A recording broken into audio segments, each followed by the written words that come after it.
Hello guys, for today's mini vlog, ipapakita ko sa inyo kung paano po ako magluto ng pakbet. Pero hindi ko na po sa inyo ipinakita kung paano po ako magisa kasi nga ang una ko pong ginawa ay pinatsatsaron ko muna yung ating karne. No, habang nagmamantika siya, ginisa ko na siya sa sarili niya mantika. Habang nagbabrown-brown na siya, nilagay ko na po yung onions, yung garlic at saka yung ginger. At saka syempre, andyan na po yung ating bagoong. Okay? And guys, ang una ko po sa mga gulay na nilagay ang kalabasa sapagkat alam po natin matigas po ang kalabasa na pampalinaw ng mata.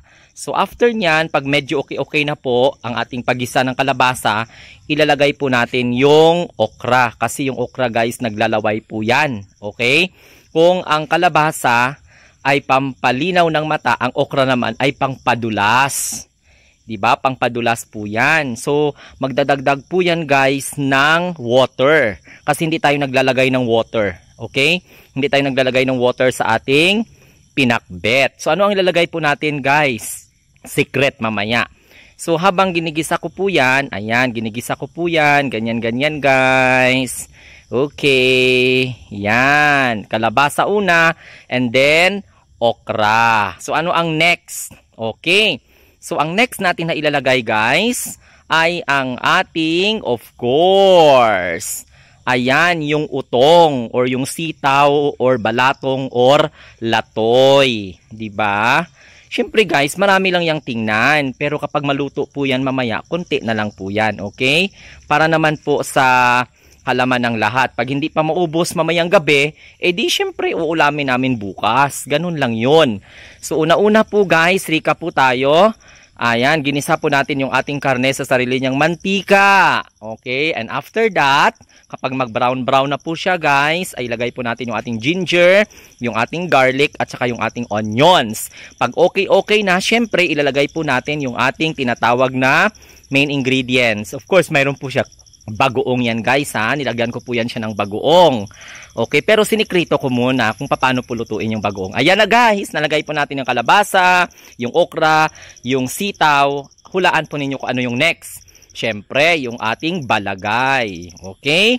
So, masarap po yan guys. Masarap din po yan siya kilawin. Actually nga, pwede mo na siya pwede mong pakuluan yan at lagayan ng sibuyas, kamatis, ahos, bawang, at saka luya.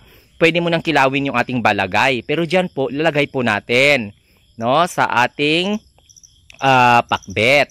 So, apat na po. Meron na tayong kalabasa, meron na tayong okra, meron na tayong sitaw, at saka meron na tayong balagay. Okay? So, gisa-gisahin mo yan siya guys hanggang sa lumambot ng konti. Huwag mo na siya palambutin para hindi ma-overcook. Ang next po natin na ilagay guys, syempre, hulaan po ninyo. Very good. At least meron pong eggplant. So yung eggplant guys ay nagdadagdag din yan siya ng water sa ating niluluto. Okay? Yung mga gulay, nagkakaroon po yan siya ng sarili niyang tubig. Okay? So para po sa kalaman ng lahat, hindi po ako naglagay ng tubig sa aking pinakbet para maglambot ang ating mga gulay. So next yan guys ay ang ating patola. Opo, nilagyan po natin siya ng patola para nang sa ganon ay makalimutan nating pumatol sa mga bashers. Okay? So, kompleto ricados po yan guys, yung ating patola, mapampagbango po yan. So, okay. After that, pag okay na, ilalagay po natin yung ating panghuling gulay. Ano po? Syempre. Correct.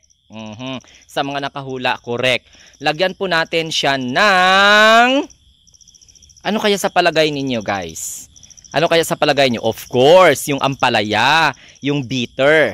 So guys, kompleto ricados na po yung ating yung ating pakbet. Mayroon po siyang kalabasang pampalinaw ng mata, mayroon po siyang okrang pangpadulas ng hindi po madulas, at saka may balatong or utong po sa Ilocano or sitaw. Mayroon po tayong talong na pampatirik ng mata.